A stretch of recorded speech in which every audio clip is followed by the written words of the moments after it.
আসসালামু আলাইকুম রহমতুল্লাহি ওয়া বারাকাতুহু। ওয়ালাইকুম আসসালাম রহমতুল্লাহি ওয়া বারাকাতুহু।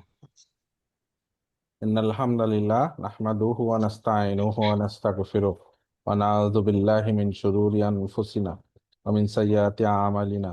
মান ইয়াহদিয়াল্লাহু ফালা মুদিল্লা লাহু ওয়া মান ইউদ্লিল ফালা হাদিয়া লাহু। আশহাদু আল্লা ইলাহা ইল্লাল্লাহু ওয়াহদাহু লা শারীকা লাহু ওয়া আশহাদু আন্না মুহাম্মাদান আবদুহু ওয়া রাসূলুহু। أما بعد فإن خير الحديث كتاب الله وخير الهدي هدي محمد صلى الله عليه وسلم وشر الأمور محدثاتها وكل محدثة بدعة وكل بدعة ضلالة وكل ضلالة في النار. أعوذ بالله من الشيطان الرجيم بسم الله الرحمن الرحيم.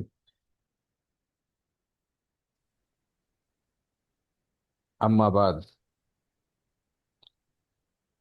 সবাই কেমন আছেন? আলহামদুলিল্লাহ স্যার, আপনি কেমন আলহামদুলিল্লাহ আছেন? আলহামদুলিল্লাহ, আল্লাহ ভালো রাখছে। অনেকদিন পরে আবার বসলাম না? জি স্যার। জি, একটু বিশেষ কারণেই বসলাম আজকে। একজন বলছিল, সে কারণেই বসা। তো আমরা যে জিনিসটা নিয়ে আলোচনা করতে চাই, বিষয়টা বুঝতে পারছেন, লাইলাতুল কদর। তো এইটা কি জিনিস, এটা কি, এইটা কবে,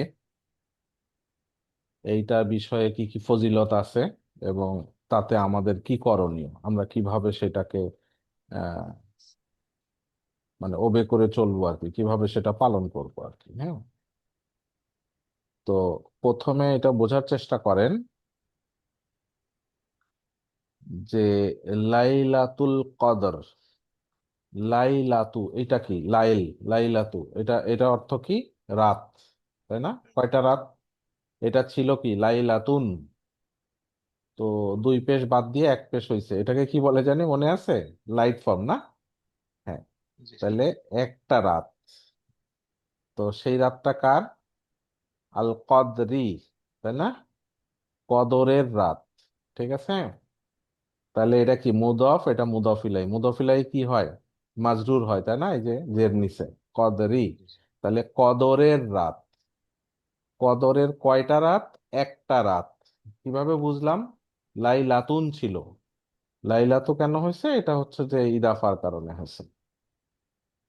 তাহলে কদরের রাত, তো আমি বুঝতেছি কদরের কয়টা রাত? একটা রাত, একটাই রাত হবে।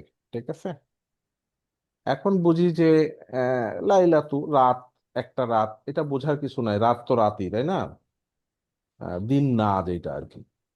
এখন কথা হলো যে কদর শব্দের অর্থ কি, কদরের রাত, কদর শব্দের অর্থ কি? আল কদর। তো কদারা, কদ্দারা, এরকম আছে। এখন কদর শব্দের অর্থ কি বলেন, যদি আপনারা কেউ যোগ করেন, করতে পারেন, কদর শব্দের অর্থ কি? যদি কেউ বলেন তাহলে মিলেমিশে আলোচনা করি।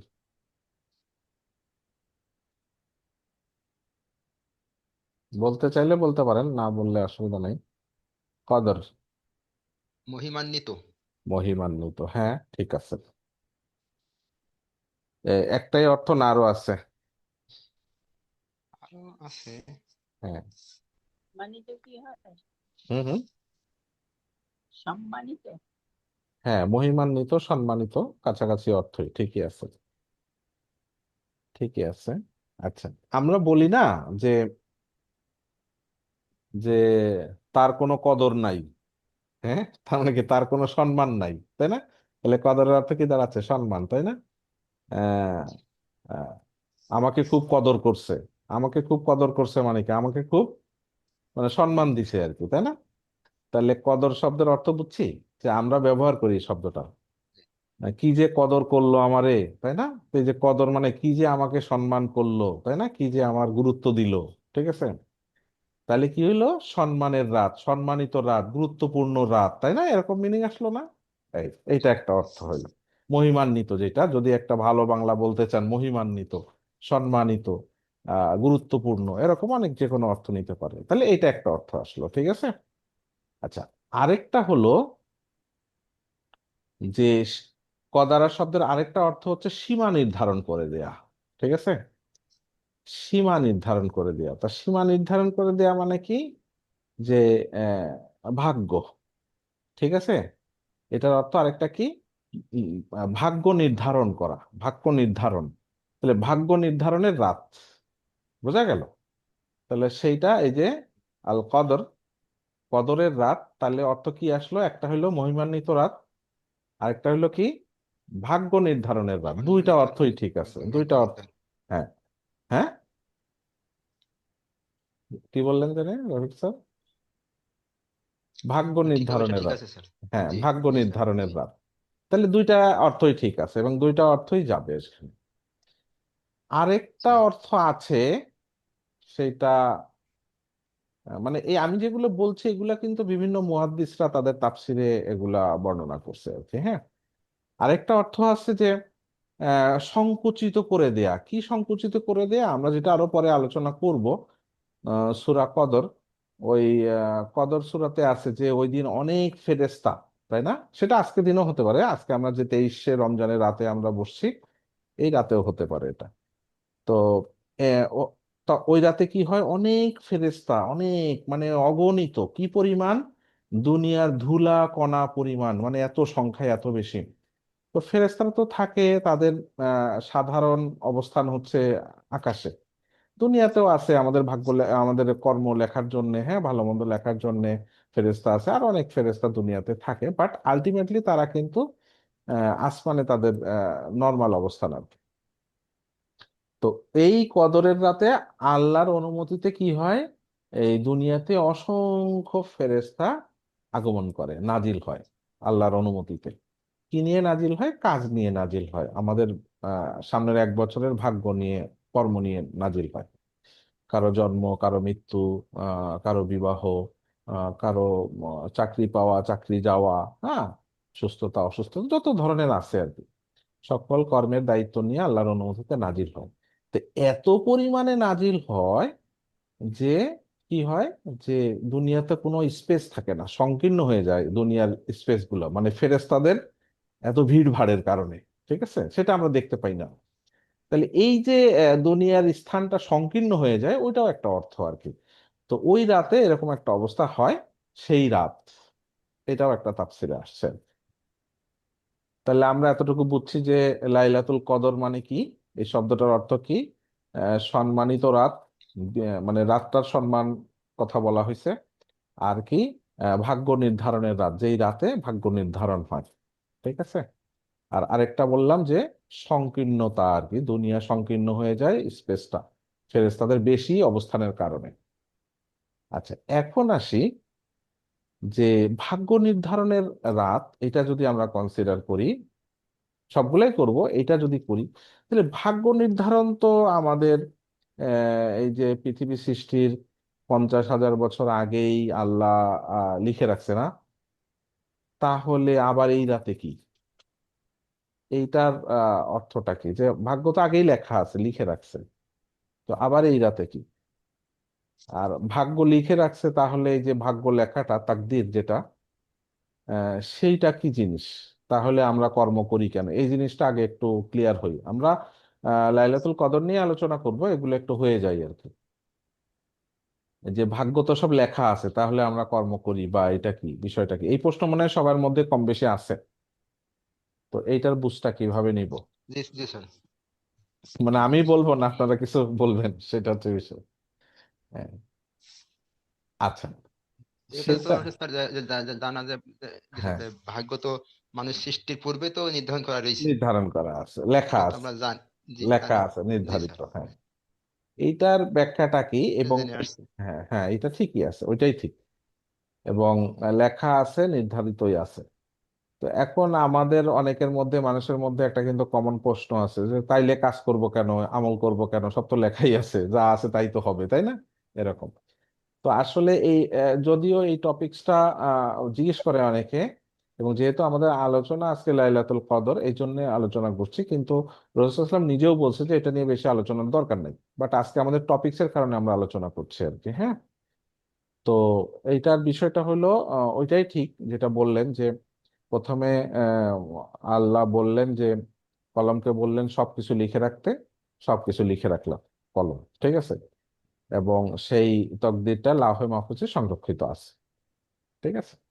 এখন কথা হলো যে সবই লেখা আছে, এটার অর্থ হচ্ছে যে আল্লাহ সবই জানেন, আল্লাহ সবই জানেন কি হবে, কি হইছে, কি হচ্ছে, কি হবে, ঠিক আছে, এটা আগেই জানতেন, সবসময়ই জানেন, আল্লাহ সবই জানেন।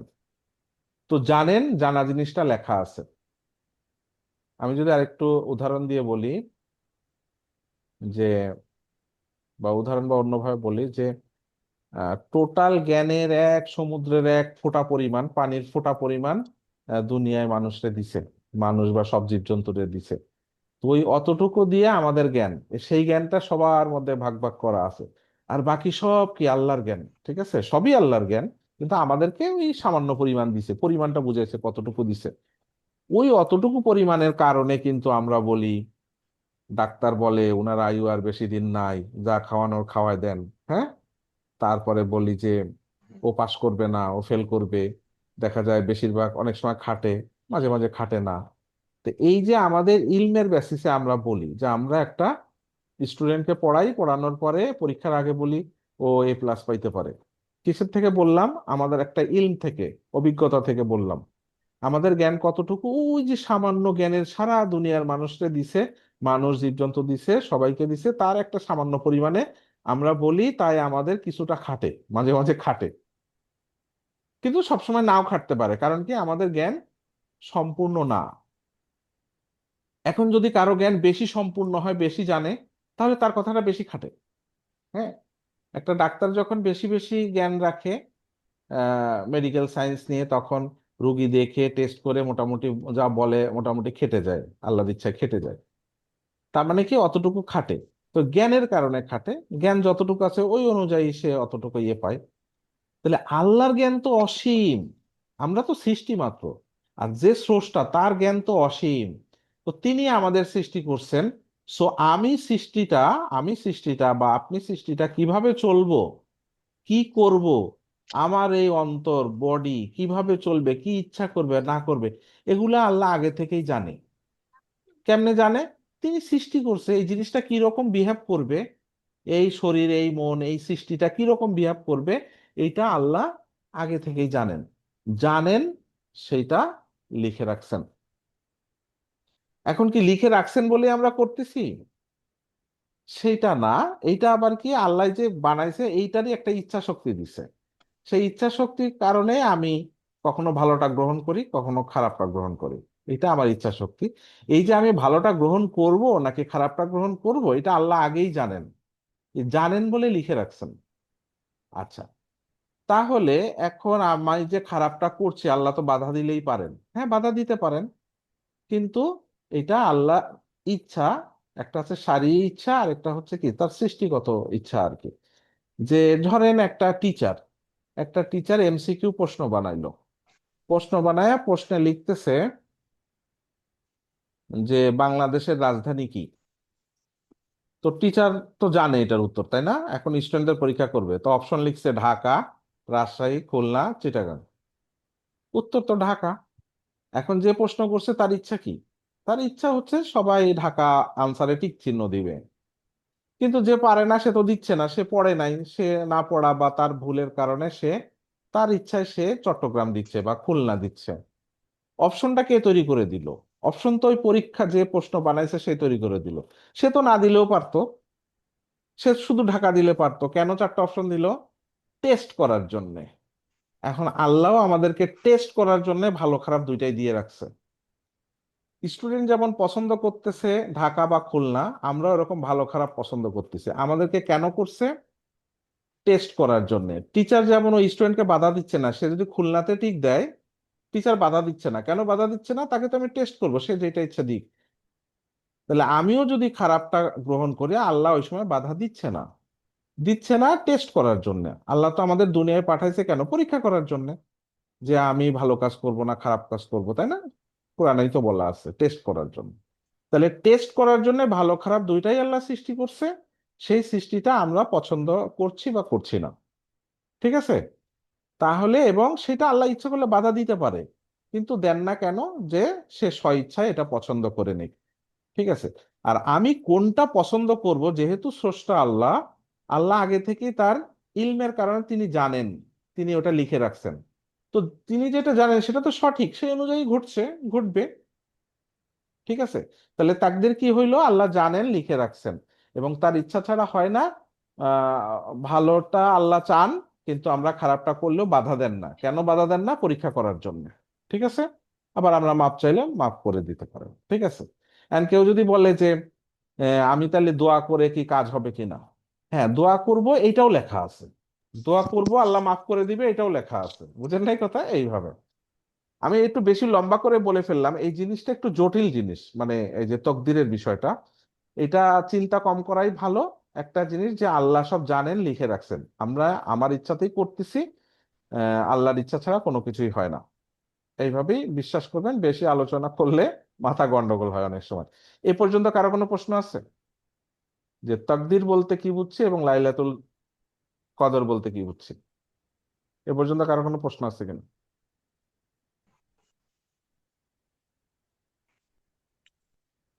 নাই? ঠিক আছে না? ওকে। হ্যাঁ, মনোযোগ দিয়ে শুনছিলেন তো নাকি সবাই?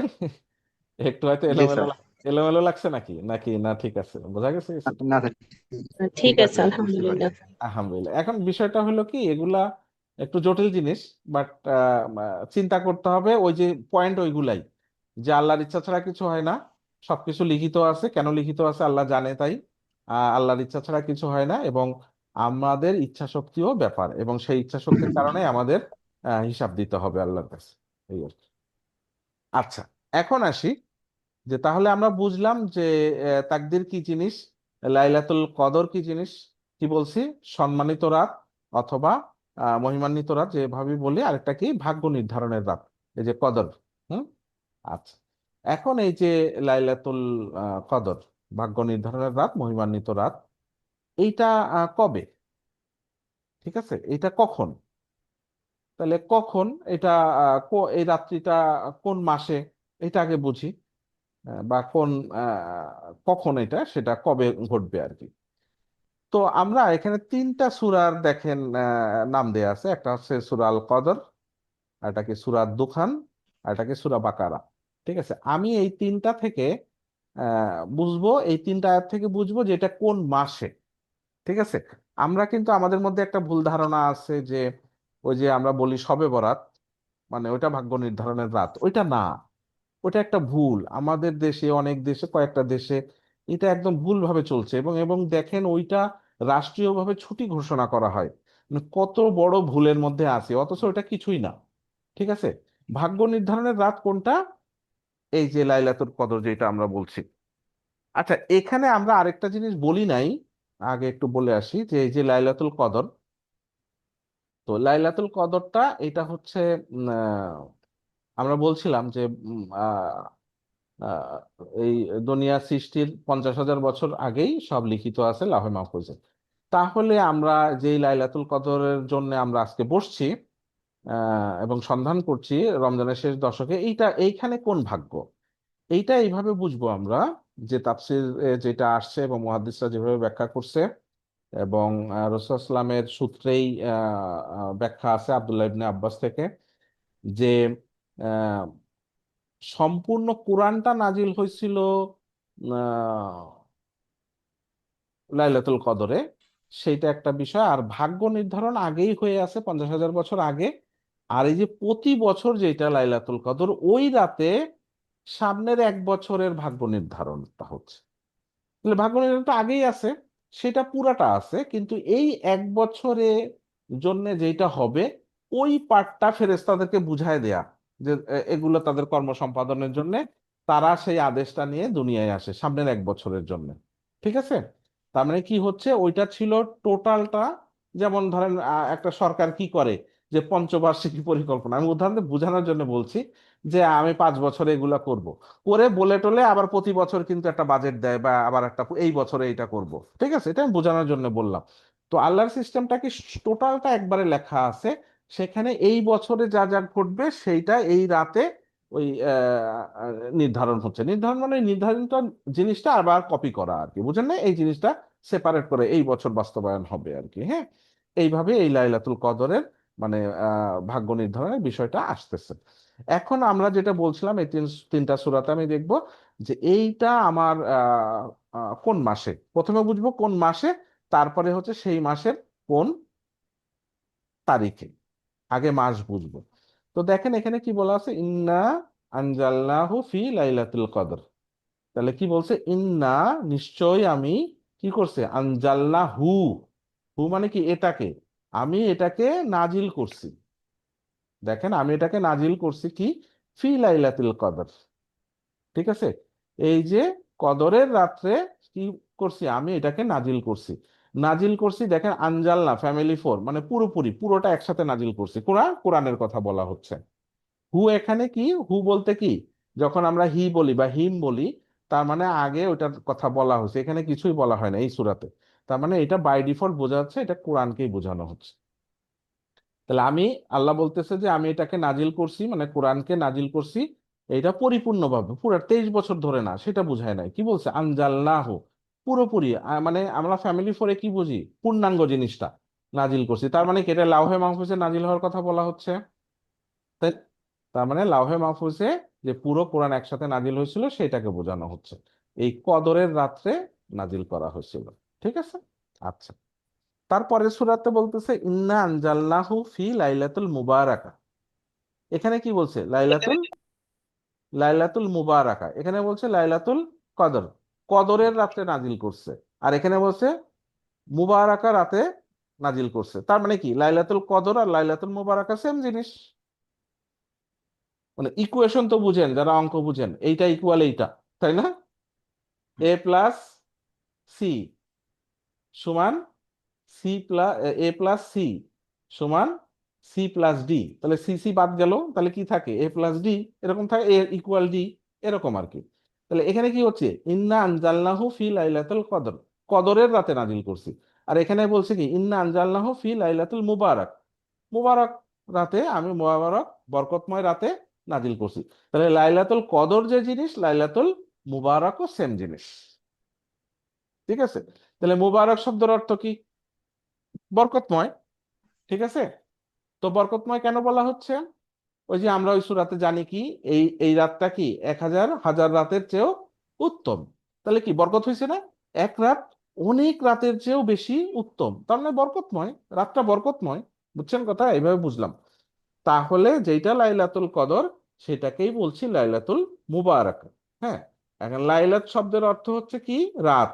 আর ও যে বলে শবে বরাত, ওখানে শবে হচ্ছে ফার্সি শব্দ, ওই বরকতের রাত এরকম বলে, কিন্তু ওইটা আসলে শবে বরাত বলি, লাইলাতুল মুবারক বলি, লাইলাতুল বরকত বলি, যেটাই বলি সেটা আসলে এই কদরের রাতকেই বোঝানো হবে, ওই ওই শাবান মাসের ওইটা না।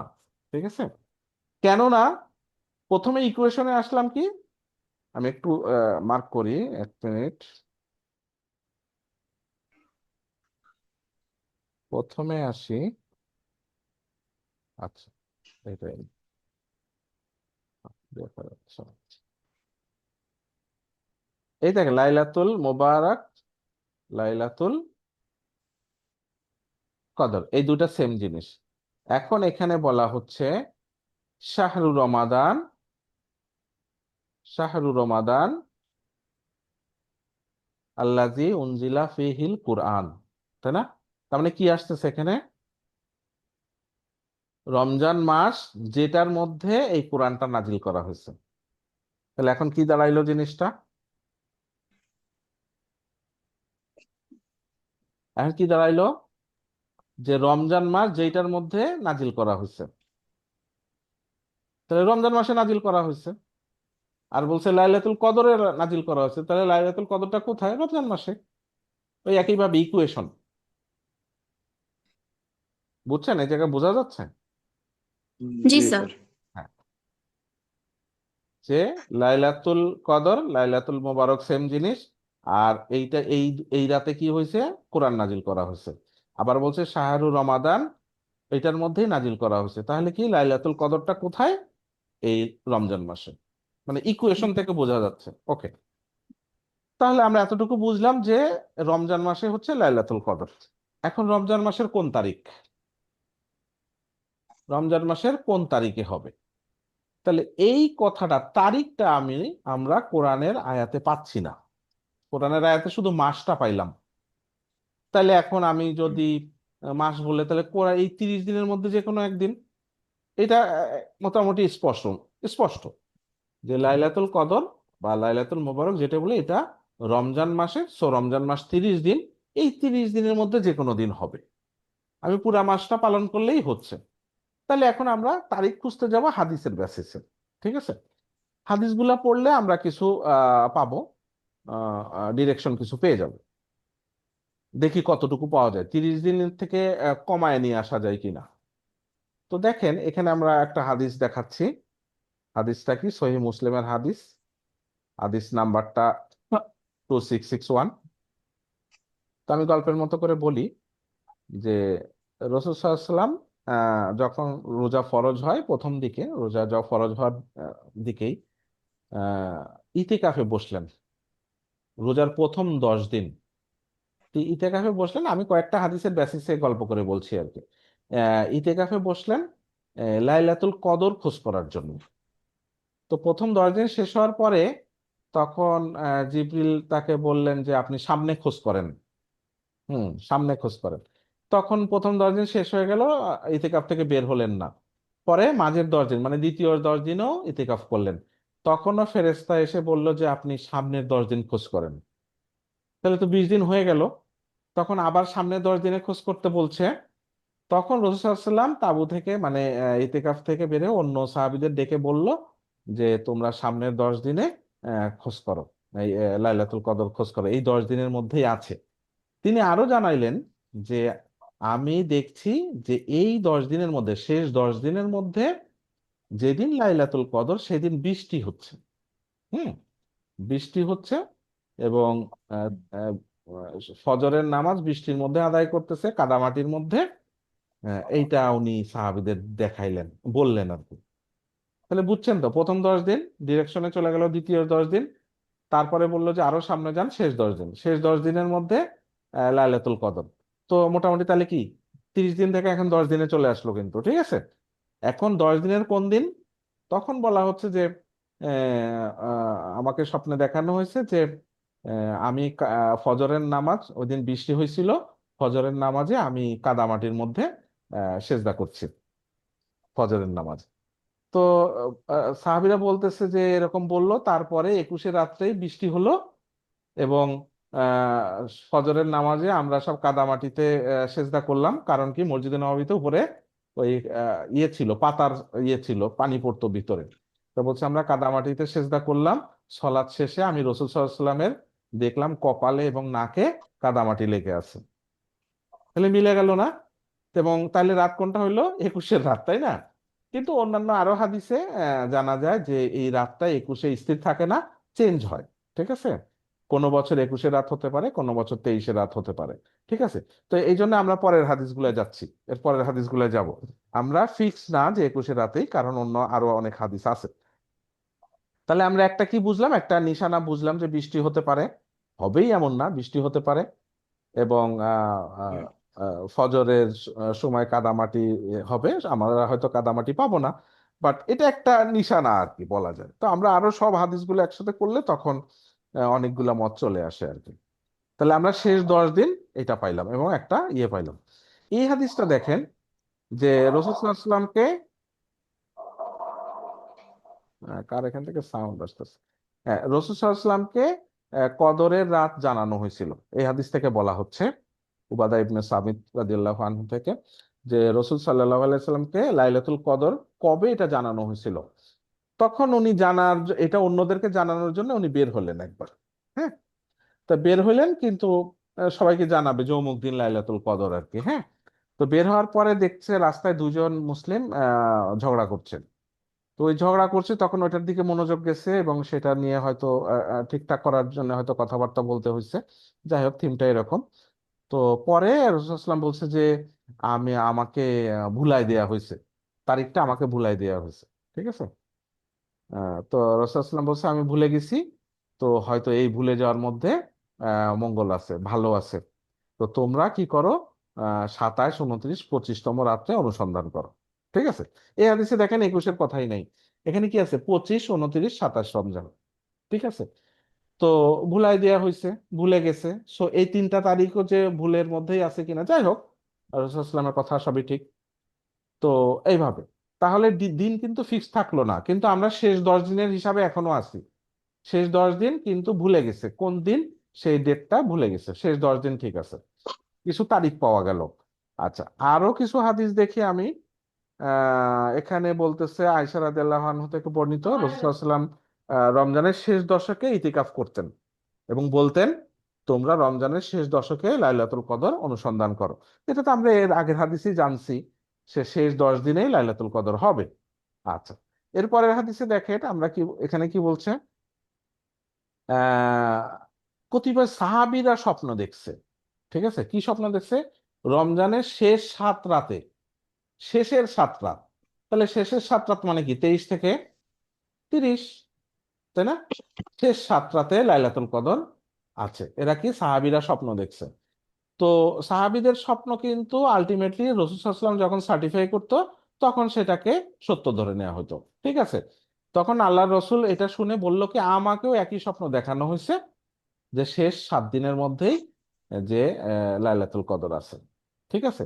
তো যে ব্যক্তি এর সন্ধান প্রত্যাশী সে যেন সেই 7 রাতে সন্ধান করে। তাহলে 7 রাত মানে কি, শেষ 7 রাত বলতে 23 থেকে 30। তাহলে আমরা শেষ ইয়েতেই আছি, শেষ 10 দিনের মধ্যেই বিভিন্ন তারিখ জানা যাচ্ছে, বাট একেবারে কনফার্ম কিছু পাওয়া যাচ্ছে না এখনো পর্যন্ত। তো এই হাদিসে কি বলা হচ্ছে, এটা সবগুলোই একদম বিশুদ্ধ হাদিস, আয়েশা রাদিয়াল্লাহু আনহা থেকে বর্ণিত, যে আল্লাহ রাসূল কি বলেছেন সাল্লাল্লাহু আলাইহি ওয়াসাল্লাম, তোমরা রমজানের শেষ দশকে শেষ 10 দিনের বেজোড় রাতে অনুসন্ধান করো। তাহলে বেজোড় রাত কোনটা? 21, 23, 25, 27, 29। তো 25, 27, 29 এগুলোর বর্ণনা পাইছি, বেজোড়ের বর্ণনা পাইছি, শেষ 7 দিনের বর্ণনা পাইলাম। এখন পাচ্ছি কি শেষ 10 দিনের বেজোড় রাতগুলা। ঠিক আছে, তাহলে আরো ছোট হয়ে আসলো বিষয়টা, বেজোড় রাতগুলা। ঠিক আছে। এখানে দেখেন যে আব্দুল্লাহ ইবনে আব্বাস থেকে রাদিয়াল্লাহু আনহু, রাসূল সাল্লাল্লাহু আলাইহি ওয়াসাল্লাম কি বলছে যে হ্যাঁ, লাইলাতুল কদর কি হচ্ছে শেষ 10 দিনে, এবং এটা কি রমজানের শেষ দিক থেকে গণনা করতে করতে নবম, পঞ্চম এবং সপ্তম দিনে। তাহলে শেষ দিক থেকে গণনা করলে কি হয়, 30 যদি ধরেন আপনি, তাহলে তার 9 দিন আগে তার মানে 21তম রোজা, 7 দিন আগে মানে 23তম রোজা, 5 দিন আগে মানে 25তম রোজা। বোঝা যাচ্ছে? তাহলে ডেট শেষ দিকে হিসাব করতে করতে, তাহলে এইভাবে আমরা কি পাইলাম, বেজোড় রাত পাইলাম, তাই না? আবার কি পাচ্ছি, শেষ 10 দিন পাচ্ছি, আবার কিছু তারিখ পাচ্ছি। আচ্ছা, এই হাদিসটা থেকে একটু বোঝা যায়, যদি রোজা 29টা হয়, তাহলে শেষ দিক থেকে যদি 9 গণনা করেন, তাহলে কোন রোজা হয়? তাইলে কিন্তু দেখেন যে 21। আপনি 20 হয়ে যাচ্ছে, 7 হিসাব করলে 22 হয়ে যাচ্ছে, 5 হিসাব করলে 26 হয়ে যাচ্ছে। তাহলে কিন্তু জোড় রাত্র এখানে ফ্যাক্ট হয়ে দাঁড়াচ্ছে। এখানে কিন্তু বেজোড়ের কথা বলে নাই, এখানে বলছে শেষ দিক থেকে গণনায় নবম, সপ্তম, পঞ্চম। তো এই জন্য মুহাদ্দিসরা বলেন যে বেজোড় রাতে অবশ্যই আমরা বেশি গুরুত্ব দিব, এটা খোঁজ করার জন্য জোড় রাতও হতে পারে এই হাদিসের বেসিসে। তাহলে কি হচ্ছে, আলটিমেটলি আমরা শেষ 10 দিনের প্রতিদিনই আমরা যদি গুরুত্ব দেই, তাহলে লাইলাতুল কদর পেয়ে যাবো ইনশাল্লাহ। ঠিক আছে। তাহলে আমাদের দেশে যেটা হয়, 27 তারিখেই তো আমরা আহ আচ্ছা, এই হাদিসটাই দেখেন, 27-এর রাতে আমরা আসছি, যে রাসূল সাল্লাল্লাহু আলাইহি ওয়াসাল্লাম কি বলছে আব্দুল্লাহ ইবনে উনাস থেকে, যে লাইলাতুল কদরে ওই যে দেখানো হয়েছিল এবং বলা হয়েছিল যে ওই রাতে কাদা মাটির উপর সাজদা করবে, এবং সেই রাতটা ছিল কি 23-এ রাত। তাহলে এই হাদিসে বলছে 23-এ রাত। ও রাসূল সাল্লামের নাকের ডগা এবং এতে কপালে কাদা পানির চিহ্ন দেখতে পাইছিল, এবং সেই রাতটা ছিল 23-এ রাত। এর আগের হাদিসে কি ছিল 21-এ রাত। তাহলে এই দুইটার মধ্যে কনফ্লিক্ট হচ্ছে, তো একটা 21-এ রাত আর একটা 23-এ রাত। তাহলে আমরা এটাকে কিভাবে বিশ্লেষণ করব, এক বছর হয়তো 21-এ রাতে ছিল, ঘটনাটা এইভাবে ঘটছিল, অন্য বছর হয়তো 23-এ রাতে ঘটছিল। ঠিক আছে। তার মানে কোনো বছর এটা ফিক্স না। তাহলে আমাদের অবস্থা দাঁড়াইলো কি?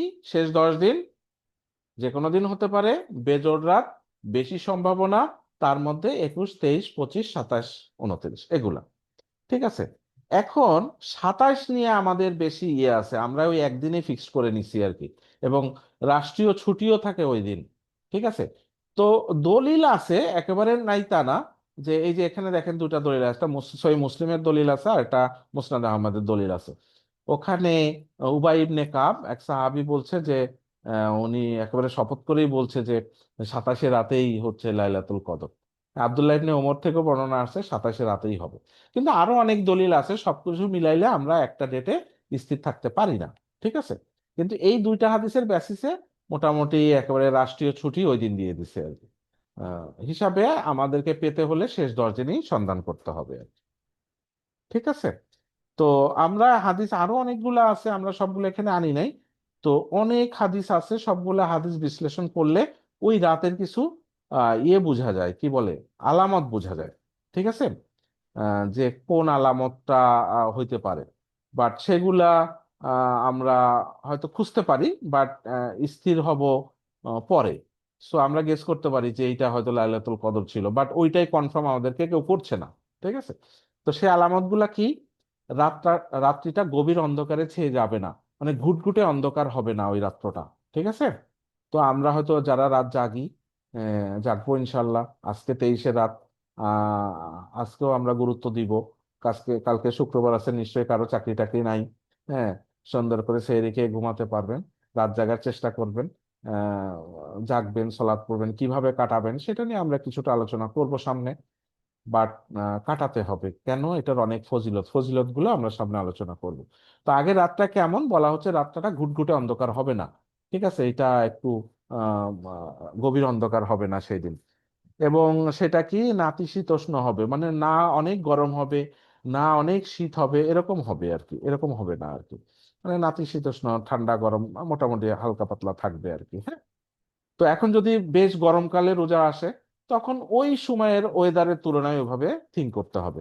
অনেক শীতের মধ্যে আসলে ওইভাবে চিন্তা করতে হবে না, আজকে তো অনেক শীত না। হ্যাঁ। একটু কম কম একটু নাতিশীতোষ্ণ টাইপের আছে, এই টাইপের কিছু নির্দেশনা দেয়া আছে। তা আমরা এগুলা ফিল করতে পারি, চিন্তা করতে পারি, হতে পারে আজকে ওগুলার ভাব বুঝে আর কি। হ্যাঁ। তারপরে কি বলছে, ওই দিন একটু ফির ফির করে বাতাস হবে। ঠিক আছে। হাদিসের ব্যাখ্যায় কি বলা হচ্ছে, যে এই দিন লাইলাতুল কদর হবে, যে ফির ফির করে কিছু বাতাস বইবে, এমনিও বইতে পারে, বাট ওই দিনে ওরকম হতে পারে। এবং সেই দিন ইবাদত করে মানুষ বেশি তৃপ্তি বোধ করবে আর কি। হ্যাঁ। ধরেন আপনি ইবাদত করছেন, সলাৎ পড়লেন, একটু লম্বা করে সলাৎ পড়লেন, তারপরে একটু বারান্দায় গেলেন বা বাইরে গেলেন, আপনার ভালো লাগবে, ইবাদত করে অনেক ভালো লাগবে, যেই ভালো লাগাটা অন্যদিন কাজ করে না। ঠিক আছে।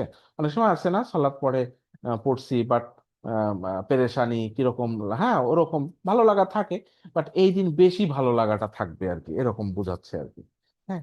তারপরে কোনো ইমানদার মুমিন ব্যক্তিকে স্বপ্নে আল্লাহ দেখাতে পারে, বাট দেখাতে পারে, কিন্তু সেটা কনফার্মেশন তো আমরা কেউ দিতে পারবে না। দেখতে পারে কেউ। ঠিক আছে। আপনি আমিও দেখতে পারি যে উম, আহ, গতকাল গেছে, তুমি পাইছো, হ্যাঁ এরকম করে আপনি দেখতে পারেন। কে কোন ভঙ্গিতে স্বপ্ন দেখে তা তো জানি না। ধরেন আপনি স্বপ্ন দেখলেন যে আপনি পরের দিন দেখলেন, আপনারটা সত্য হতেও পারে, নাও হতে পারে। আপনি স্বপ্ন দেখলেন যে আপনি রাত জাগছিলেন, পরের দিন আপনি দেখলেন ঘুমাইছেন যে কোনো সময় যে ইবাদত ভালোই করছি, এরকম আপনি কিছু একটা দেখছেন আর কি। হতে পারে এরকম, বাট সেটা কনফার্মেশন কেউ দিবে না এখন। দেখতে পারে। এবং আমরা হাদিসে দেখলাম যে ওই রাতে বৃষ্টি হতে পারে। এবং পরের দিন সকালে, যেদিন রাত চলে যাবে, পরের দিন সকালে যখন সূর্য উঠবে, সেটা অনেক তেজস্ক্রিয় হবে না, একটু মানে তেজস্ক্রিয়তা কম থাকবে। হ্যাঁ। তেজস্ক্রিয়তা কম থাকবে। সেটা অনেক সময় হয়তো পূর্ণিমার চাঁদের টাইপের হতে পারে, বাট না হইলেও তেজস্ক্রিয়তা কম থাকবে। এরকম কিছু বর্ণনা পাওয়া যায়, বাট এগুলো আমরা চিন্তা করতে পারি, কিন্তু আমাদেরকে কনফার্মেশন দিবে না। আমাদের খুঁজতে হবে শেষ 10 দিন, এবং শেষ 10 দিনে বেজর রাতে বেশি সিরিয়াস হয়ে যেতে হবে, এবং শেষ 10 দিনে সিরিয়াস থাকবো ইনশাল্লাহ। তো বেজোর রাত, আজকে কিন্তু বেজোর রাত। তো সেই হিসাবে আমরা আজকেও তালাশ করব। ঘুম লাগতেই পারে। কেন তালাশ করব? ফজিলত চিন্তা করে। এখন আমরা ফজিলত চিন্তা করব, এবং সেই রাতটা কিভাবে কাটাবো। এ পর্যন্ত কারো কিছু জানার আছে কিনা? পরে আরো আলোচনা করব, আপাতত কেউ কিছু বলবেন কিনা? সবাই আছেন তো নাকি? স্যার একটা প্রশ্ন করতে চাই। জি জি। স্যার আপনি বললেন যে হাদিসগুলো আমরা দেখলাম যে এক একটা এক এক রকম ডেট দেখাচ্ছে, হুম হুম কিন্তু স্যার কোরআন তো এক রাতেই নাজিল হয়েছে। হুম। এটা প্রত্যেক বছর চেঞ্জেবল, এটার রেফারেন্স আছে কি? হ্যাঁ, এই যে অনেকগুলো হাদিস এক একটা এক এক রকম ডেট, মানে কোরআন নাজিল হয়েছে ঠিক আছে, কিন্তু দুনিয়াতে যখন, এটা তো চন্দ্র সূর্য অনেক ব্যাপার স্যাপার আছে তাই না? তো ওই বেসিসে জি আর স্যার। কি। হ্যাঁ, অত ডিপে হয়তো আমরা ঢুকতে পারবো না। এটা হয়তো দেখেন না যে এই বছর আপনার রমজান কি বারে শুরু হয়েছে, সামনের বছর দেখবেন ওই বারে নাই, তাই না? তো বারের যেমন চেঞ্জ হয়, এরকম তারিখেরও চেঞ্জ হওয়ার বিষয় আছে আর কি। যারা এগুলা নিয়ে কাজ করে কি বলে এদেরকে, সায়েন্টিস্ট, এক ধরনের সায়েন্টিস্ট না, এরা ভালো বলতে পারবে যে কেন চেঞ্জ হয়। এক বছর যেই রাত পরের বছর সেই রাত নাও হইতে পারে। এগুলোর সাইন্টিফিক ব্যাখ্যা আছে, আমি হয়তো বোঝাতে পারবো না আর কি। ঠিক আছে, দিন বারটা যেভাবে চেঞ্জ হয় না, তারিখটা ওরকম চেঞ্জের একটা বিষয় আছে কম বেশি। এবং প্রতি বছর দেখেন আপনি, কোনো মাস 30-এ হয়, কোনো মাস 29-এ হয়, তাই না? আরবি মাস। তাহলে বছরটা টোটালটা কিরকম হয়? তাহলে দেখবেন আলটিমেটলি কিন্তু একটা চেঞ্জ আছে, কি যে ভিতরে আছে আমি ভালো বোঝাতে পারবো না, বাট চেঞ্জ হতে পারে, ডেটা চেঞ্জ হতে পারে। এটা দুনিয়ার হিসাব। আর টোটাল লাউহে মাহফুজে কিভাবে হয়েছিল ওটার তো অনেকটা ব্যাখ্যা আছে, যে ওইটার সাথে ওইভাবে আমরা বেশি মিলাইতে গেলে হয়তো আমাদের মাথা আউট হয়ে যাবে, আমরা ওই জায়গায় না যাই। আমরা জানবো যে শেষ 10 রাতে আছে, বিভিন্ন বর্ণনা আছে। যেহেতু বিভিন্ন বর্ণনা আছে, সো কোন রাত আমরা স্পষ্ট না, প্রতি রাতেই খোঁজ করবো ইনশাল্লাহ। 10 দিনই তো ইনশাআল্লাহ। না, 10 দিনই তো না, এই আর কি। জি স্যার। কেন খোঁজ করবো, ফজিলত আমরা একটু পরে আসতেছি। আর কারো কিছু স্যার ওই আমি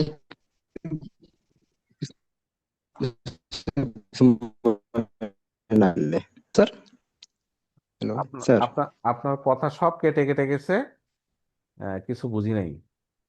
অন্যরা কেউ বুঝছেন কিনা, নাকি আমার এখানে problem? স্যার আমি কিছু কিছু বলতে চাই স্যার। হ্যাঁ, সেটাই তো, আপনার কথা সব কেটে একটা কেটে প্রশ্ন যাচ্ছে। ছিল স্যার আমার একটা। হ্যাঁ বলেন তো, এখন বলেন তো, দেখি শোনা যায় কিনা। নেটওয়ার্কের সমস্যা মানে। হ্যাঁ বলেন।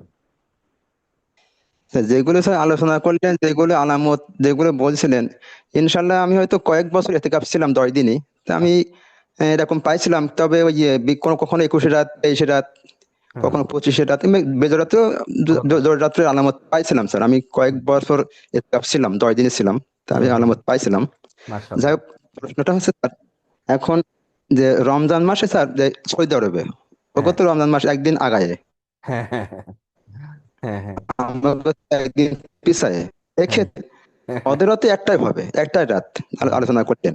হুম সেক্ষেত্রে স্যার এখানে আমরা কি কোনটা মানে, আমরা কি ওই সঙ্গে তো জানেন তো যে আমাদের সঙ্গে হুম একদিনের ডিফারেন্স হয়ে যাচ্ছে। হুম হুম হুম। সেক্ষেত্রে আমরা কি? এটা আরেকটা আলোচনা, বুঝতে পারছি আপনার প্রশ্নটা, এই প্রশ্নটা তো কমন। বাট আসলে আহ, এটা তো চাঁদ সূর্য এগুলার হিসাব করে, চাঁদের হিসাবেই তো দিন চেঞ্জ হয়। আবার দেখেন যখন আমাদের এখানে ওরা ইফতার করে ফেলছে, না সরি, আমরা ইফতার করে ফেলছি, তখনও সৌদি আরবে হয়তো আসর নামাজ জি পড়তেছে, আসর নামাজ পড়তেছে। তাহলে একটা হচ্ছে সূর্যের হিসাব, জি তাই না? সূর্যের হিসাব, তখনও ওরা রাতে ঢুকেই জি নেই, আমরা রাতে ঢুকে গেছি। আবার ওদের তারিখও জি আলাদা হয়ে গেছে। সো ওইভাবে মিলছে না। এটা হচ্ছে আসলে দুনিয়াবি হিসেব আর কি, ঠিক আছে? যে দুনিয়াবি হিসেব এখন, এখানে হয়তো প্রশ্ন হইতে পারে আমরা কি একই দিনে রোজা রাখবো কি রাখবো না, এটা নিয়ে তো বিতর্ক আছে, অনেকে রাখেও। বাট এইটার মুহাদ্দিসরা বিভিন্ন ধরনের বলছে, বা এখানে শাসকের বিষয় আছে, হ্যাঁ, রাষ্ট্র যেটা বলবে রাষ্ট্রের কথা শুনতে হবে, এগুলা বিষয় আছে আর কি। তো এখন আপনি যেটা বললেন, ইসলাম তো একটাই, রাত তো একটাই, এটা আমরা চন্দ্র সূর্যের হিসাব করে আমরা বলছি যে তফাৎ হচ্ছে। কিন্তু আল্লাহর কাছে কিন্তু শুধু পৃথিবী না, বিভিন্ন গ্রহ নক্ষত্র সবই তার সৃষ্টি, তাই না? আর সৃষ্টি, সাত আসমান সবকিছু তার কাছে, জি চন্দ্র সূর্যের হিসাব না। তার কাছে হিসাব কি অন্যরকম, তাই না? এই চন্দ্র সূর্যের হিসাব তো একসময় থাকবে না, ঠিক। এখন আছে। এখন কথা হলো যে ওইটা যে কি সিস্টেমে হবে, যে কেন তফাৎ হচ্ছে, তফাৎ হলে দুই দেশে দুই রকম হবে কিনা, এটা আমাদের, আমরা হিসাবে যাব না, গেলে আসলে এই এই কারণেই বিভিন্ন তর্ক বিতর্ক হয়। এবং বিভিন্ন মাযহাব বিভিন্ন কিছু হয়। আমাদের দেখতে হবে যে আমরা রোজা কবে শুরু করা উচিত। তা এখন শুরু করা উচিত কি, দুইটা হিসাবই আছে। একটা আছে যে সারা পৃথিবীতে একদিন, তো একদিন হলেও তো হচ্ছে না, আমরা এক এক সময় এক সময় ইফতার করে ফেলবো, তাই না? তারপরে আলটিমেটলি ইউনিফাই হবে না। তখন দেখতে হবে কি, যে রাসূলুল্লাহ সাল্লামের হাদিসগুলাই আমাদেরকে কিভাবে নির্দেশনা দিচ্ছে, কিভাবে রাখতে বলছে। সো চাঁদ দেখে রোজা রাখতে বলছে, চাঁদ দেখে রোজা ভাঙতে বলছে। তাহলে চাঁদ দেখে যখন আমরা রাখবো, তখন তো সৌদি আরবে দেখে, আমি তো দেখছি না, এখানে হয়তো শুনছি, মোবাইলে শুনছি, বাট দেখছি না তো, তাই না? এখন যেহেতু আলাদা একটা এন্টিটি আছে, দেশ জি আছে, এই আছে, সো আবার বলছে দেশের শাসককে মানতে হবে, সে যদি আল্লাহর ঘোর বিরোধীও হয়, তাই না, তারপরেও তাকে মানতে হবে। কেন? ঐক্যের বিষয়টা ইসলামে খুব গুরুত্ব দেয়া আছে। সো যেহেতু এটা মানতে বলছে, আমরা এইভাবে যেদিন শুরু হলো সেই বেসিসে আমরা শেষ 10 দিনে পালন করব। আল্লাহ আমাদেরকে সহজ করে দিবে। এখন এই ডিফারেন্সের কারণে ওই হিসাব করতে গেলে আমরাও ভ্যাবাচ্যাকা খেয়ে যাব। ঠিক আছে? ওই হিসাব মিলবে না, আমিও মিলাই আপনাদের জি দিতে স্যার। পারবো না যে কি করা উচিত, কি হওয়া উচিত, কোনটা হওয়া উচিত। ঠিক আছে, দুই ধরনের মতই আছে। ঠিক আছে, শাসক যদি বলতো হ্যাঁ একই সাথে আমরা রোজা করব, সৌদি আরবের সাথে করব, কোনো অসুবিধা নাই, তখন তো আর অসুবিধা হতো না। আর শাসক তো করছে না, তো করছে না, এটা আমাদের দোষ হবে না, আমাদের কিছুই হবে না। এটা আল্লাহ সহজ করে দিবে। আর চাঁদ সূর্যের হিসাব এটা আমাদের দুনিয়াবি হিসাব, আল্লাহর কাছে এই হিসাব না। আল্লাহর হিসাব হচ্ছে যে আমাদের ইখলাস, আমরা করছি কিনা, আমরা করতেছি কিনা, আল্লাহ সেভাবে কবুল করে নেবে ইনশাল্লাহ। ঠিক আছে, এই জন্যই তো শেষ 10 রাত জোড় রাতও করছি।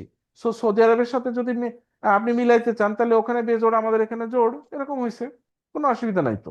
জোড় রাত তো হতে পারে সেই হিসাবে, এই আর কি। এইভাবে এটার আসলে খুব ভালো সলিউশন মূলক জি কথা স্যার। বলা খুব কঠিন আর কি। এই কারণে হ্যাঁ, স্যার ইনশাল্লাহ। বেজোড়া হতে পারে, কোনো অসুবিধা নাই, এই আর কি।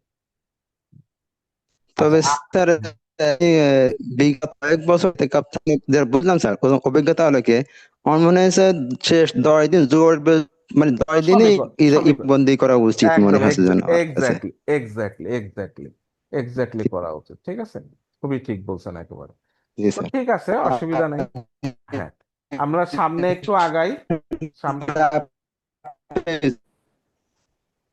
লাস্টের কথাগুলো বুঝি নাই, যাই হোক, আমরা একটু সামনে আগাই।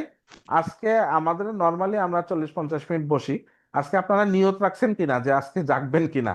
ঠিক আছে, যদি নিয়ত রাখেন তাহলে আমাদের আর বেশিক্ষণ, হয়তো যতটুকু একটু জি বেশি স্যার। লাগলেও আপনারা থাকলেন আর কি। আমাদের তো বিষয়টা এরকম না যে আজকে আমরা জাগবো না, যদি জাগার নিয়ত থাকে তাহলে আমাদের ক্লাস যদি 15-20 মিনিট বেশিও যায়, থাকলেন আমাদের সাথে, আর বেশিক্ষণ লাগবে না ইনশাল্লাহ। আচ্ছা, এখন আমরা এই লাইলাতুল কদর, ইনশাল্লাহ নিয়ত স্যার, নিয়ত হ্যাঁ ইনশাল্লাহ, তাহলে লাইলাতুল কদরের আমরা ফজিলত বুঝবো। যে ফজিলতটা আমরা কোথায় বুঝবো, এটা আমার ওই সূরাতেই বুঝে ফেলবো। ঠিক আছে, সূরাতে কি আছে দেখেন, ইন্না আনজালনাহু ফি লাইলাতুল কদর। এই লাইলাতুল কদরেই কি হচ্ছে, এই কোরআনটা নাজিল করা হয়েছে। ওকে, এখন বলছে কি, বলছে অমা আদরাকা, হ্যাঁ অমা আদরাকা, তোমাকে কে জানাবে, মা আদরাকা, এই যে কা, তোমাকে, তাই না, তোমাকে কে জানাবে। ঠিক আছে, তোমাকে কে জানাবে মা লাইলাতুল কদর, মানে লাইলাতুল কদর মা কি, লাইলাতুল কদর কি, এটা কে জানাবে, কি জানাবে, কিসে জানাবে তোমাকে যে এই লাইলাতুল কদরটা কি। এরকম আমরা বলি না যে এই লোকটাকে চিনো, এই বলার মানে কি, এটা গুরুত্ব দিলাম, লোকটাকে চিনাবো, তাই না? এই লোকটাকে, একটা আপনি নতুন লোক নিয়ে আসলেন, বাসায় নিয়ে আসলেন, আপনার ছেলেকে, এই লোকটাকে চিনো, অনেক বড় মাপের লোক মনে করেন, এই লোকটাকে চিনো তুমি, তো তার মানে কি, ওই লোকটাকে আপনি চিনাইতে চাচ্ছেন, একটু গুরুত্ব দিচ্ছেন। তো এখানে আল্লাহ বলতেছে যে লাইলাতুল কদরের কথা বলে বলছে, লাইলাতুল কদর কি, তুমি কি জানো, তোমাকে কে জানাবে। এটা কে বলছে? আল্লাহ রসূল সাল্লাল্লাহু আলাইহি সাল্লামকে বলছে। আমি আপনি কি যখন পড়ছি, আমাকে আপনাকেও বলছে। কি বলছে? এই লাইলাতুল কদর কি জিনিস, এটা তোমাকে কে জানাবে। তখন উত্তরটা আল্লাহ দিচ্ছে, কি বলছে, লাইলাতুল কদর খায়রুম মিন আলফি শাহর। তার মানে কি, লাইলাতুল কদরের পরিচয় দিতে গিয়ে এটা কোন দিন সেটা বলছে না, এইটার ফজিলতটা বলছে, এটা কেমন, মানে এইটা, মানে একজনকে পরিচয় করেছে, এই লোকটাকে চিনো, এই লোকটা কিন্তু দেশের অমুক বড় অফিসার, তাই না, আগে ফজিলত বলছে। কিন্তু বলতে পারতো না যে অমুকের বাড়ি কিন্তু অমুক, ওনার নাম এইটা, ওনার এই সেই, এটা বলছে না, ওইভাবে পরিচয় করে না, আমরা করি। তো এখানেও দেখেন কি বলছে, লাইলাতুল কদর খায়রুম মিন আলফি শাহর। আলফি শাহর মানে কি, আলফি মানে হাজার, শাহর মানে কি মাস, হাজার মাস, মিন, হাজার মাসের থেকে খায়ের, উত্তম, ভালো, উত্তম কোনটা? লাইলাতুল কদর। মানে ওই লাইলাতুল কদরটা হাজার মাসের চেয়ে উত্তম। এখন হাজার মাসের চেয়ে উত্তম মানে কি? এখন হাজার বলতে কি 1,000 না কয় হাজার? বলে নাই তো। তো আরবদের ভাষায় এইটাকে কি বলে? আর আলফি কেন বললো, কেন লাখ কোটি এগুলা বললো না? ঠিক আছে, আমরা যেমন বলি না লাখ, কোটিপতি, লাখে লাখে, কোটিতে কোটিতে, এরকম বলি না? আমাদের বাংলাতে এটা আছে, ইংরেজিতে আছে মিলিয়ন, বিলিয়ন, এগুলো আছে। আরবিতে হাজারের উপরে নাই। তাহলে লাখরে ওরা কি বলে? হাজার মানে কি? 100,000, 100,000-এ তো 1 লাখ হয়, তখন বলে 100,000, ওইটাকে 1 লাখ বলে না। তো 100,000, মিয়া আলফি এই টাইপের বলে আর কি। ঠিক আছে, মিয়া মানে 100, আলফি মানে কি হাজার, মিয়া আলফি মানে কি 100,000, 1 লাখ বলা হলো। তার মানে ওখানে মানে বড় সংখ্যাটাই হচ্ছে আলফি। তো কেউ যদি বলে যে উনার না কোটি কোটি টাকা আছে, মানে কত কোটি আছে জানি না, উনার না লাখ লাখ টাকা আছে, তার মানে কি কত লাখ জানি না, লাখের সংখ্যায় কত হবে আমি জানি না। তাহলে কি এখানে কি বলা হচ্ছে? হাজার মাস। তাহলে কয় হাজার মাস? হাজার হাজার মাস। তাফসীরে কিরকম আছে? হাজার হাজার মাস। কত হাজার এটা লিমিট করা যাচ্ছে না, কিন্তু মিনিমাম 1,000, তাই না? 1,000-এর নিচে তো আর হচ্ছে না, তাই না? এখন 1,000-ও যদি ধরে, অনেকে এটাকে অঙ্ক করে বের করে, 1,000 মাস মানে 12 মাসে 1 বছর, তাহলে 12 দিয়ে ভাগ দিলে এইটা আসে 83 বছর 4 মাস। ঠিক আছে, তো 83 বছর 4 মাস এটা হচ্ছে সর্বনিম্ন, কিন্তু বলা হচ্ছে এইটার চেয়েও উত্তম। তার মানে 83 বছর 4 মাসই শেষ না, তাই না? মিন মানে কি এইটার থেকেও, তাহলে হাজার মাস, ওই যে আপনি যদি মিনিমাম যেটা 83 বছর 4 মাস এইটাও যদি বলেন, এইটার চেয়েও উত্তম। আর এইটার চেয়ে উত্তম মানে কি? এই 83 বছর 4 মাস আপনি ধরেন একদিন রাত জাগলেন, জেগে সলাৎ পড়লেন, আল্লাহর কাছে কান্নাকাটি করলেন, আল্লাহর কাছে মাপ চাইলেন, কোরআন পড়লেন, কেঁদে কেঁদে কোরআন পড়লেন, আল্লাহর কাছে দোয়া করলেন, হ্যাঁ, ভালো কাজ করলেন, দান সদকা করলেন, নিয়ত করলেন রাতে, সকালে গিয়ে দান করলেন। ঠিক আছে, এই যে ভালো কাজটা করলেন, ওই রাতটা কি হইলো? ওই যে আপনার হাজার হাজার বছর, হাজার হাজার মাসের চেয়ে উত্তম। তার মানে হাজার হাজার মাস ইবাদত করলে যা হচ্ছে, তার চেয়ে ওই 1 রাতের ইবাদতটা বেশি হচ্ছে। তাহলে একটা মানুষ বাঁচে কতদিন? খুব বেশি দিন তো বাঁচে না, তাই না? যা বাঁচে, তো দেখেনি তো, তাহলে কি 1 রাতে সে তার আয়ুর চেয়েও বেশি ইবাদত করে ফেলতেছে। এবং ভালোই ইবাদত, কি ইবাদত! তাহাজ্জুদ পড়ছেন, কিয়ামুল লাইল পড়ছেন, তাই না? পরের দিন রোজা রাখছেন সেহরি খেয়ে, কত ভালো কাজ! দান করার নিয়ত করছেন, তওবা করছেন, ক্ষমা চাচ্ছেন। তাহলে এই ভালো কাজটা হাজার হাজার বছর হলো। তো এখন এটা একটা ইবনে কাসিরে আসছে যে উম, এরকম সাহাবীরা বলতেছিল যে আগের উম্মত, অন্য নবীর উম্মতটা অনেক হায়াত পেত, এবং কোন এক বনি ইসরায়েলের লোক নাকি, ব্যক্তি 80 বছর একটানা ইবাদত করছিল। তো এটা নিয়ে আফসোসের কথা বলছিল। তো তখন এই এই আয়াতটা তখন মানে ব্যাখ্যায় আসতেছে যে ওরা হায়াত বেশি পাইলেও আমাদের তো নেক হায়াত হচ্ছে। আমরা বলি না যে আল্লাহ আপনাকে নেক হায়াত দিক। নেক হায়াত মানে কি? যা হায়াত আছে, নির্ধারিত হায়াত আছে, ওই হায়াতটাকে পুণ্যের আয়াত এমন ভাবে করবে, যেমন এমন লাইলাতুল কদর পাইলো, তার অনেক বেশি হায়াতের ইবাদত হয়ে গেল। ঠিক আছে, তো আমাদের আমরা যারা এই মোহাম্মদ সাল্লাল্লাহু আলাইহি সাল্লামের উম্মত, আমাদের আয়ু যাই হোক, আমরা যদি এটা নেক হায়াতে পরিবর্তন করতে পারি। নেক হায়াত মানে কি?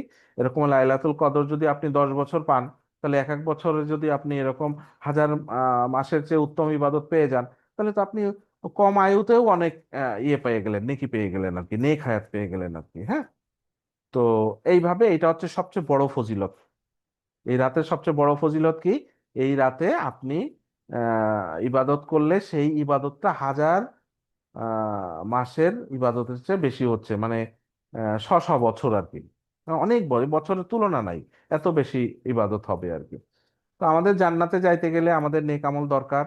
হ্যাঁ, অনেকের ঘাটতি থাকতে পারে, আমাদেরও তো ঘাটতি থাকে অনেক কিছু। এই একদিনের আমলের উছিলায় হয়তো আমাদের দেখবেন সব ঘাটতি পূরণ হয়ে গেছে, হয়তো আর গুনাহ থাকবে না। হয়তো সলাৎ যদি কখনো কাজা হয়ে থাকে, সেটাও পূরণ করে নিতে পারে আল্লাহর ইচ্ছা করলে, তাই না? মাফ চাইলে তো মাফ করেই দিবে, আমরা হাদিসে পাবো, একটু পরেই পাবো। সো এই একটা রাতকে যদি আমরা পাই, তো একটা রাত তো আমরা ফিক্সড পাচ্ছি না, ফিক্স তো আমরা, আমাদের নির্ধারিত নাই। এটার মধ্যে একটা হিকমা আছে যে আমরা একটু ইবাদত বেশি বেশি করব রমজান মাসে। তাহলে আমরা এই 10টা রাত যদি করতে পারি, তাহলেই 10টা রাতের মধ্যে একটা রাত পেয়ে যাব, এবং ইনশাল্লাহ সেই ইয়েটা পেয়ে যাব। তার মানে আমাদের বিষয়টা কি আসতেছে, আমরা আসলে এক রাত করলে হচ্ছে না, আমরা আসলে প্রতি বছর 10 রাত করলে তখন আমরা আলটিমেটলি এই এক রাতের সুবিধাটা পেয়ে যাচ্ছি ইনশাল্লাহ। আর বাকি 9 রাত সেগুলোর ইবাদতও থাকলো। ঠিক আছে, এই পর্যন্ত ক্লিয়ার সবাই? এই এই এই জি স্যার। হ্যাঁ, এইটা হচ্ছে সবচেয়ে বড় ফজিলত, যে 1000 মাস, এবং হাজার বলতে 1000 না, হাজার হাজার মাস। আহ, এবং মিনিমাম যদি ধরেও নেন আক্ষরিক অর্থে 1000 মাস, তাহলেও কিন্তু 83 বছর 4 মাস, তাই না? তো সেটা তো কম না, 83 বছর হায়াতই তো পায় না মানুষ। তো এক রাতের তুলনায় এক রাত মানে ধরে নিলাম আমরা 10 রাত আর কি, যেহেতু আমরা 10 রাতেই খুঁজতে হবে, নাহলে তো পাচ্ছি না। তো 10 রাতের কারণে আমরা 83 বছরও যদি পান মিনিমামটা আক্ষরিক অর্থে আর কি। হ্যাঁ, আচ্ছা, এই জায়গায় আমি আবার আসতেছি। এখানে দেখেন লাইলাতুল কদর কয়বার আসছে দেখেন তো। আবার এখানে দ্বিতীয় আয়াতেও লাইলাতুল কদর, তৃতীয় আয়াতেও দেখেন লাইলাতুল কদর, তাই না? তৃতীয় আয়াতেও লাইলাতুল কদর কয়বার আসছে? 3বার আসছে না? আচ্ছা, 3বার আসার কি দরকার ছিল বলেন তো? একবার আসলেই হইতো না?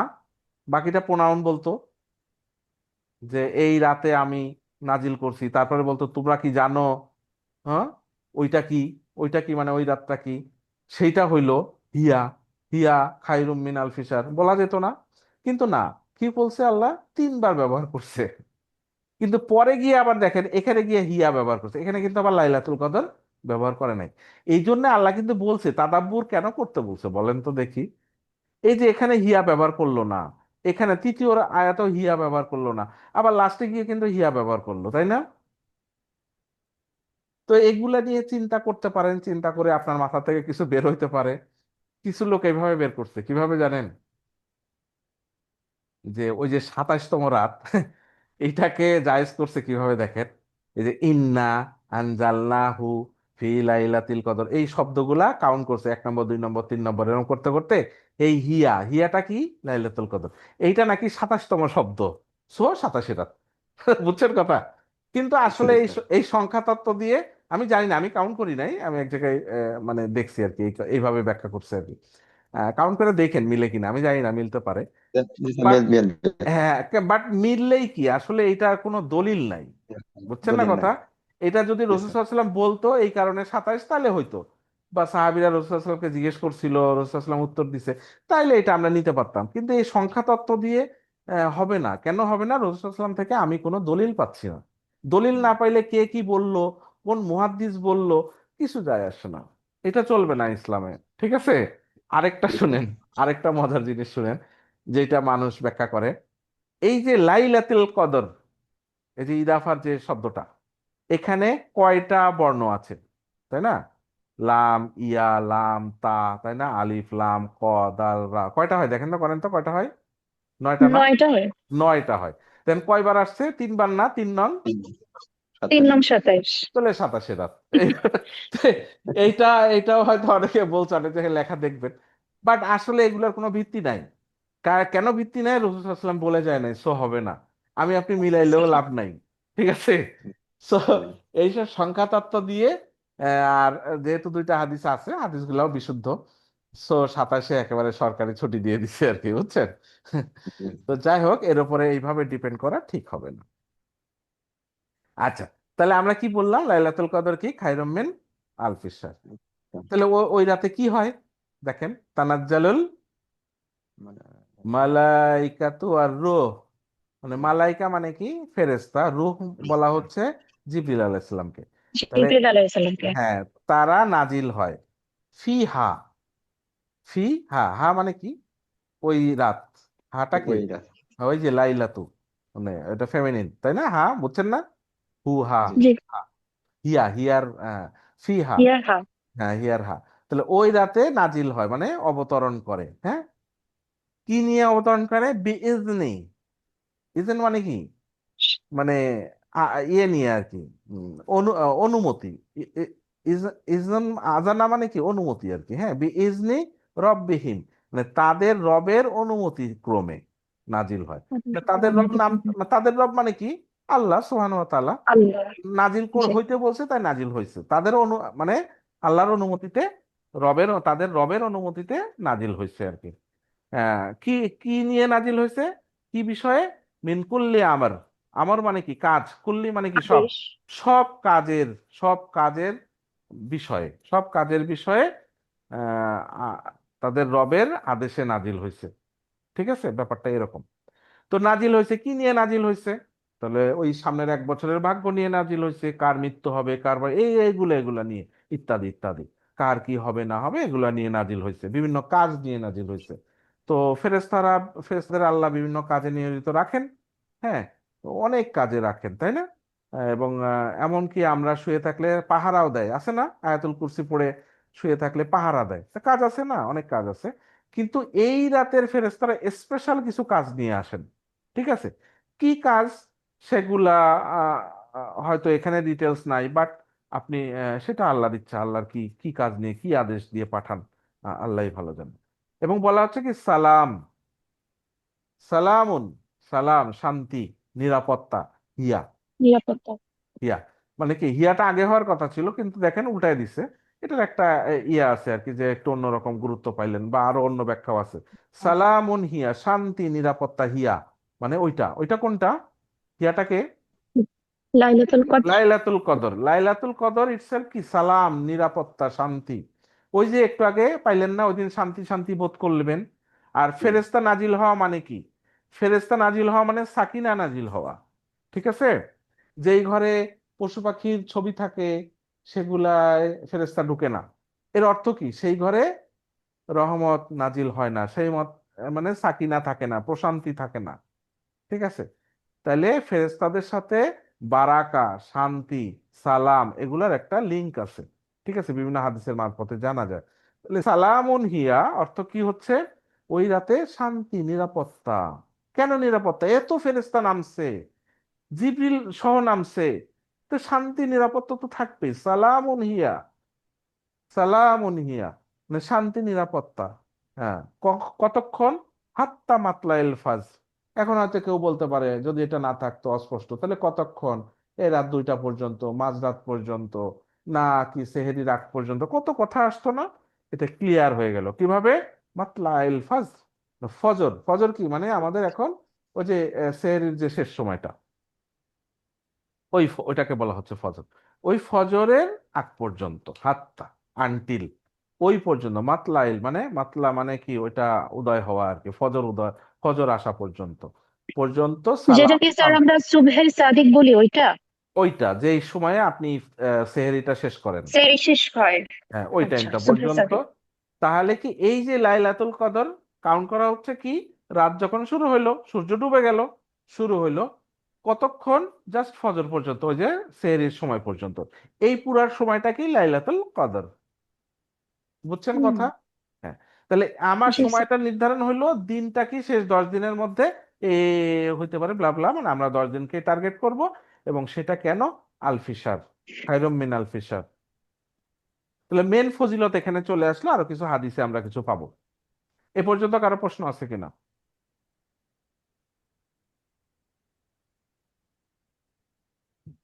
এই হাদিসে দেখেন, আবু হুরায়রা থেকে রাদিয়াল্লাহু আনহু থেকে বলা হচ্ছে কি, রাসূলুল্লাহ সাল্লাল্লাহু আলাইহি ওয়াসাল্লাম কি বলছে?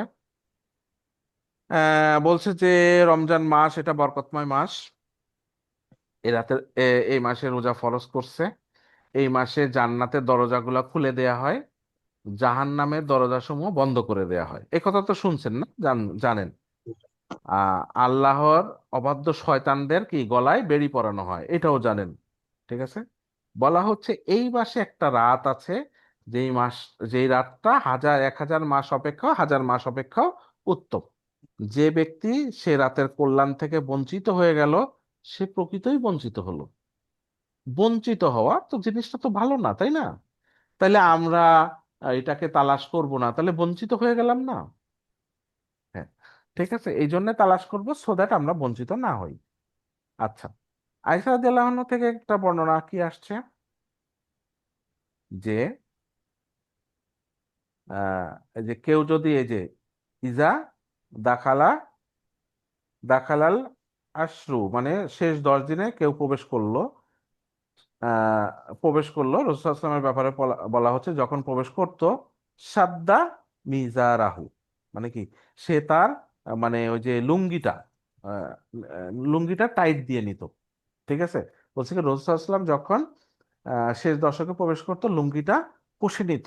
মানে আছে না, অনেকে দেখবেন যে একটা ভারী কাজ করার জন্য লুঙ্গিটা একটু টাইট দিয়ে নিয়ে তারপর বোঝাটা মাথায় উঠায়। হ্যাঁ, মহিলারা দেখবেন অনেকে আছে গ্রামে হয়তো দেখবেন যে কোনো একটা কাজ করার সময় আঁচলটা মাথায় গুজে নিয়ে তারপরে হয়তো করে, তাই না?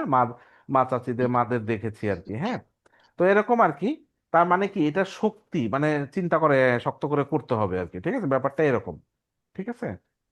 সো রসুলাম এটা করতেন।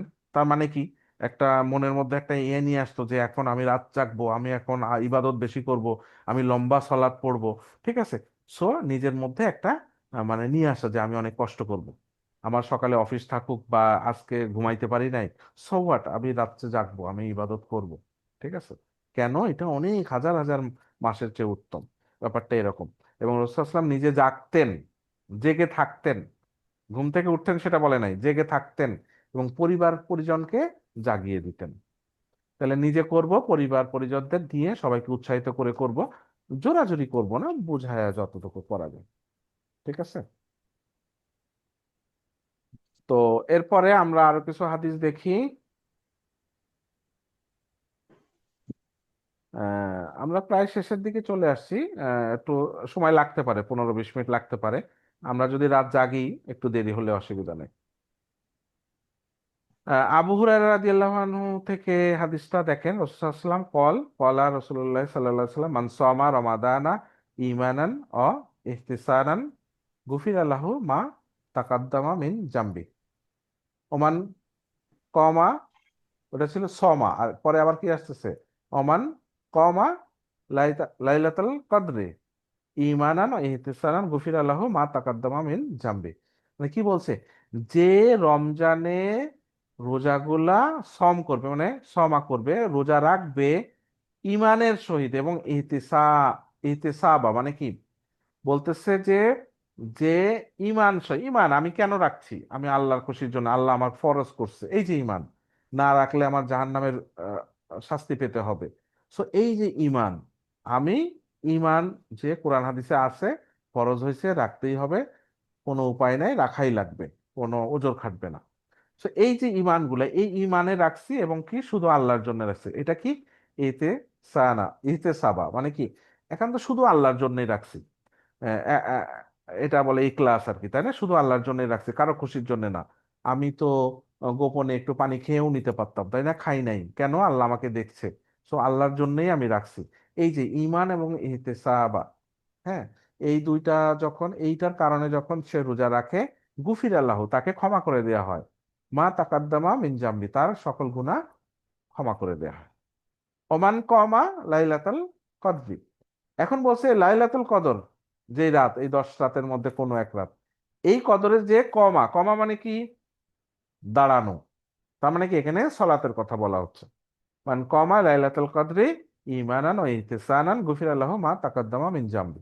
তার মানে বলা হচ্ছে কি এই রাতে যে সলাৎ পড়বে ইমানের সহিত, কি ইমান? এটা অনেক গুরুত্বপূর্ণ, এটা হাজার মাসের চেয়ে উত্তম।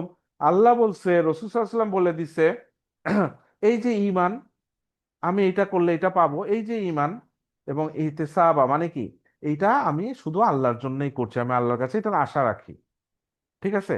এইটা বেসিসে যদি আমি করি, তাহলে কি হচ্ছে, একই কথা, গুফির লাহু মা তাকাদ্দামা মিন জামবি, তার গুনাহ ক্ষমা করা হবে। এখন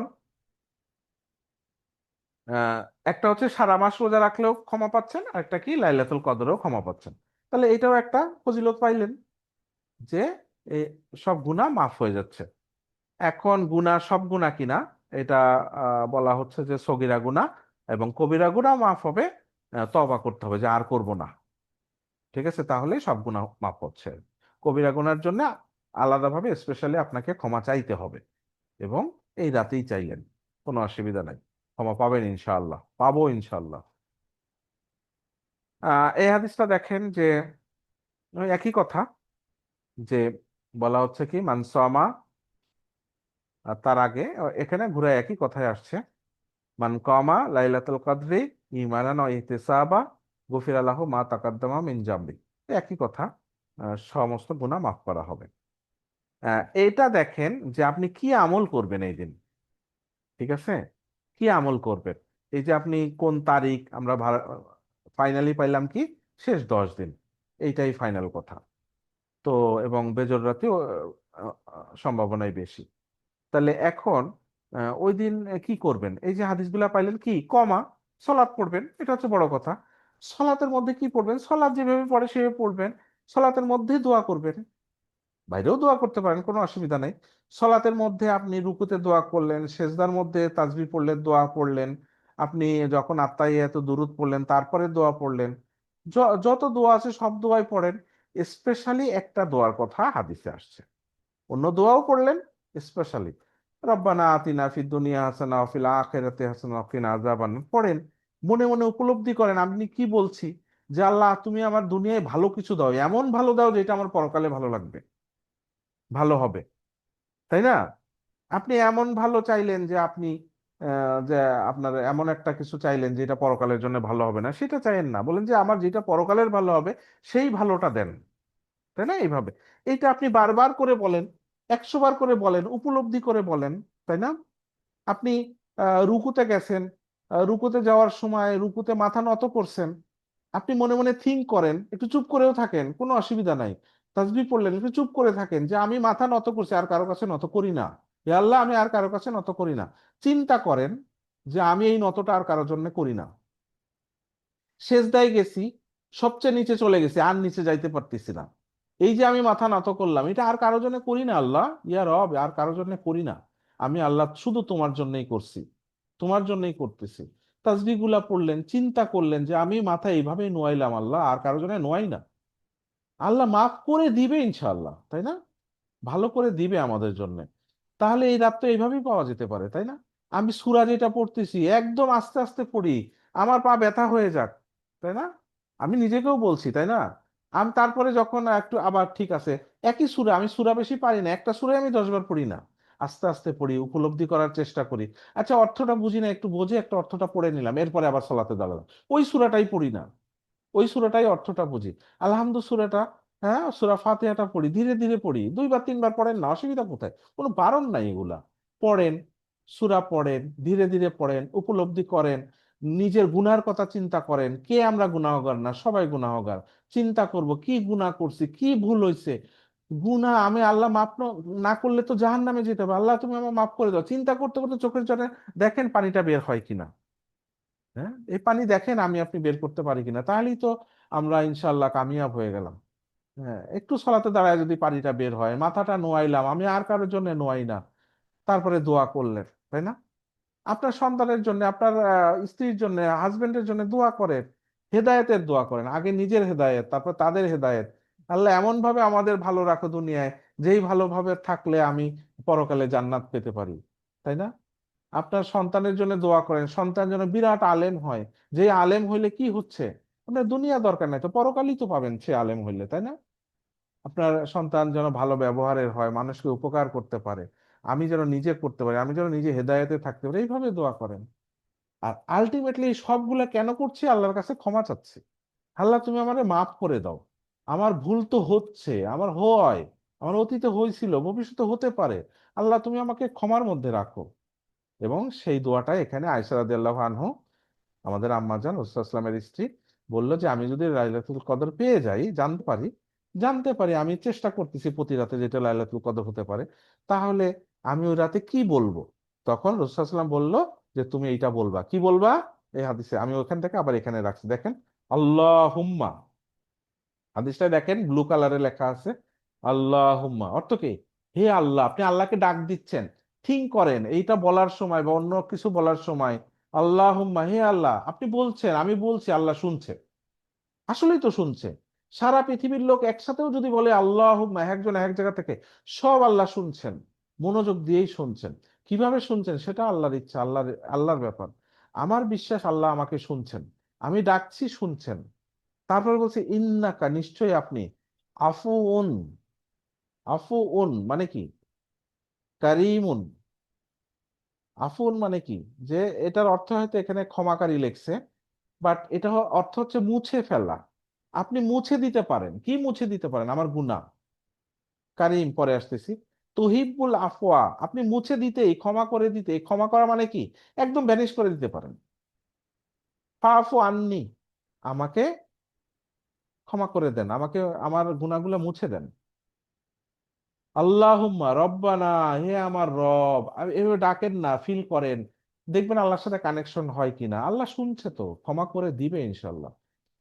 তো অবশ্যই কদরের রাতের গুরুত্ব অন্য সময়ও করতে পারেন, এই দোয়া যে অন্য সময় করা যাবে না তা না, কিন্তু এটা কদরের রাতের জন্য স্পেশালি একটা হাদিসে আসছে। রাসূল সাল্লাল্লাহু আলাইহি ওয়াসাল্লাম তার স্ত্রীকে শিখাই দিচ্ছে। তাইলে এর চেয়ে ভালো দোয়া আছে? আছে, করতেই পারেন। আল্লাহুম্মা ইন্নাকা আফুউন কারীম তুহিব্বুল আফওয়া ফাফু আন্নি, তাই না?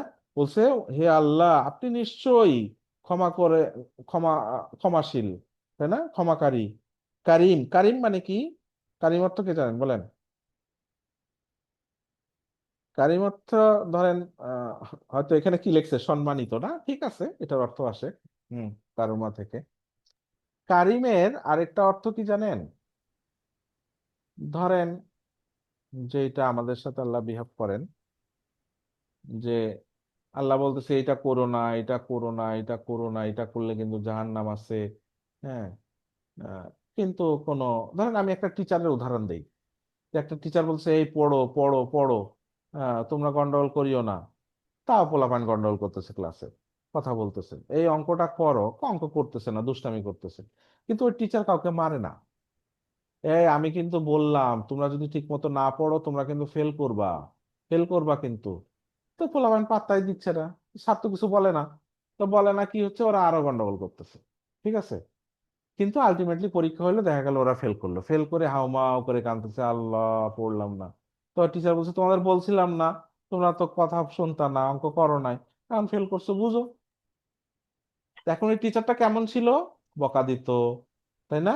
বলতো, বকা দিত না, বলতো, কিন্তু কেউ শুনতো না, কিন্তু বলেই যাইতো, বলেই যাইতো, বারবার সতর্ক করতো। এই যে সে হচ্ছে, তার ওই গুণাবলীটা কারিমের মধ্যে পড়তেছে। তো কারিমের তারটা হচ্ছে সীমিত লেভেল। আর আল্লাহর কারিমটা কিরকম? সারা বছর এই যে কোরআন হাদিস দিয়ে বারবার আমাদেরকে সতর্ক করতেছে, তাই না? তারপরেও আমরা কি বলছি? আমরা অবাধ্য হয়ে যাচ্ছি, তাই না? নাউজুবিল্লাহ।